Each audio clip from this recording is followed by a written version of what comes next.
చిన్నప్పటి నుండి చక్కని క్రమశిక్షణతో పెరిగిన పిల్లలు పెద్దలైన తర్వాత తల్లిదండ్రులకు, సొంత ఊరికి, దేశానికి పేరు ప్రఖ్యాతలు తీసుకురాగలరు.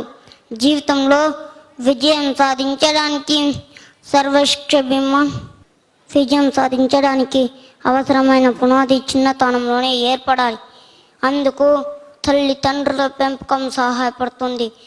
పిల్లలకు మొట్టమొదటి గురువులు తల్లిదండ్రులే. అందుకే పిల్లల భవిష్యత్తును తీర్చిదిద్దే గురుతర బాధ్యత తల్లిదండ్రుల మీదే ఉంది. తమ పిల్లలను దేశం గర్వించేలా తయారు చేయటం అంటే సమాజం పట్ల, మన జీవితం పట్ల చక్కని అవగాహన కలిగించి ఉత్తమ పౌరులుగా తమ వంశానికి, తమ జాతికి, మన దేశానికి గర్వకారణంగా పెంచడం తల్లిదండ్రుల బాధ్యతేనని నేను తెలియజేస్తున్నాను. మనం ఎప్పుడైనా అమ్మ నాన్న విడిగా ఎవ్వరు తలుచుకోలేరు. ఎందుకంటే మనలో అమ్మ నాన్న ఉంటారు, మన జ్ఞాపకాలలో ఉంటారు, మన ఉనికిలో ఉంటారు, మన అనుక్షణంలో ఉంటారు. అయినప్పటికీ మనం అమ్మ నాన్నను ప్రత్యేకంగా తలుచుకొని వారి గురించి చెప్పమంటే ఎవరైనా సరే మేమొచ్చి మాట్లాడతారు. అమ్మ తనని ఎలా తీర్చిదిద్దిందో, నాన్న ఎలా చెయ్యి పట్టి నడిపించారో చెబుతారు. నేను చెప్పదలుచుకున్నది ఏమిటంటే, అమ్మ మాట ఎంత అపురూపం. ఆమె ఎవ్వరు కొరకు నానే దేవుడిచ్చిన వరం. ఆయన ప్రతి ఒక్కరిని చూడలేమని ఇంటికి ఒక అమ్మని ప్రసాదించాడు. మనకే చిన్న నొప్పి కలిగినా, దెబ్బ తగిలినా గొంతులో నుంచి అక్క పిలుస్తాం. అప్పుడు అమ్మ హృదయం మనం ఎంత దూరంలో ఉండి అర్చినా ఆమె హృదయ తల్లులను తట్టి తీరుతుంది. అదే ఆమె గొప్పతనం. 9 నెలలు తన శరీరపు గూటిలో పెంచి తుఫాన్ లాంటి నొప్పులను ఆనందంగా భరించి మనకు జన్మనిస్తుంది. పుట్టిన బిడ్డ మగ అయినా, ఆడ అయినా, అందగాడైనా, వికారి అయినా అపురూపంగా అందుకొని మమకారపాలు త్రాగించి అనుబంధపు మిగడలు పెంచి ఆ పేత వెన్నెలతో కరుగుతూ పిల్లలను మురిపించి మురిసిపోతుంది అమ్మ. పుట్టిన బిడ్డకు పురుడు చేసి పేరు పెడుతుంది అమ్మ. అంటే ఆ పేరంతా ప్రయోజకుడు కావాలని కోరుకుంటుంది అమ్మ. అమ్మంటే అక్షరాల కన్నని మరో చందమామ. మనం అమ్మ ఒడిలో అల్లారు ముద్దుగా పెరిగి బడి ఈడు వచ్చినాక బడిలో చేరిన తర్వాత మన చదువులను చూసి సంబరపడిపోయి మురిసిపోతుంది అమ్మ.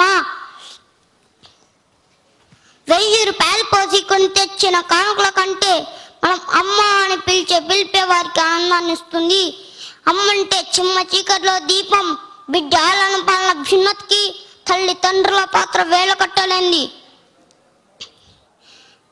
కానీ బాలబాలికలు శక్తివంతమైన ఉత్తమ బీజాలు. వారిని మహోన్నతమైన వృక్షరాజాలుగా మలిచే ఉపాధ్యాయులు దైవస్వరూపులే. పిల్లలకు అత్యంత ధైర్యం, ఉత్సాహం, న్యాయం, సమ్మతి, అంగీకార భావం ఎప్పు అందిస్తూ చక్కని మార్గం చూపే అధ్యాపకులు సాక్షాత్ దైవమే. గురువు స్థానం అతి పవిత్రమైనది. గురువు అంటే జ్ఞాన స్వరూపం. విద్యార్థులంతా గురువును దైవంగా పూజించాలి. అలా చేసిన ప్రతి విద్యార్థి తనకు తాను స్వయం సమృద్ధిని సంపాదిస్తారు. మన జీవితం సమస్యల వలయం. ఏ దేవుడైతే సమస్యలను సృష్టించాడో అదే దేవుడు పరిష్కార మార్గం కూడా చూపిస్తాడు. మనం చేయవలసిందల్లా ఒక్కటే, మన ప్రయత్నం మాత్రమే. మనం డబ్బులు ఖర్చు పెట్టి విలువైన బహుమతులు అన్నైనా కొనవచ్చును, కానీ అందువల్ల ఎలాంటి ప్రయోజనం మాత్రం ఉండదు. అదే బహుమతి 10 మందిలో పోటీపై సాధించుకోటే కలిగే ఆనందాన్ని మాటల్లో చెప్పలేం.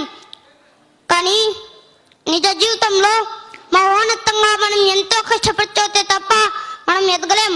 కానీ మోకాళ్ళతో నీళ్ళల్లో మునిగే వారికి గవ్వలు, నత్త గుళ్ళలు మాత్రమే దొరుకుతాయి. కానీ సముద్రపు లోతులు చూసిన వారే రత్నాల రాట్లను సొంతం చేసుకోగలుగుతారు. అంటే కష్టపడి చదవకపోతే మన భవిష్యత్తు ఇబ్బంది అవుతుంది. అందుకే ఇది లేని వారు మాత్రం యుక్తలే ఉంటారని నేను తెలియజేస్తున్నాను. మనిషిని పనులు చేసిన వాటి అంతిమ లక్ష్యం ఏమిటంటే ఆనందంగా జీవించాలని. నిరంతరం సంతోషంగా ఉండడం ఎంత ముఖ్యమో ఇతరుల సంతోషాన్ని గౌరవించడం కూడా అంతే ముఖ్యం. ఇతరుల సహకారం మనకు లేకుండా ఆనందంగా ఉండడం అసాధ్యం అని నేను తెలియజేస్తున్నాను. విజయమైన పరాజయమైన కేవలం మన మనసు నుండే పుడతాయి. మనిషి మనసు నరకాన్ని స్వర్గంగా, స్వర్గాన్ని నరకంగా మార్చేది మన మనసే. పరాజయ కోరల్లోకి నెచ్చిన విజయ శిఖరాలపై నిల్చోబెట్టిన మన మనసే మూలం. మనిషికి మనసే పెట్టని కోట. మనసంటే కంటి కనిపించేది కాదు. 6 అడుగుల శరీరాన్ని అదుపు చేసే అత్యంత మెదడు మనిషి జీవితాన్ని శాస్తుంది. వ్యక్తుల ఆలోచనలే వారి విజయాల క్షోధకాలు. తన జీవితం ఎలా ఉండాలో తన ఆలోచనలు నిర్దేశించుకుంటారు. ఉన్నతమైనటువంటి ఆలోచనలు ఉన్నతమైనటువంటి జీవితాన్ని అందిస్తాయి. మనలోని లోపాలను గ్రహిస్తే ధూళికి కారణం అర్థమవుతుంది. మేధస్సుకు చదువు అవసరం, శరీరానికి వ్యాయామం కావాలి.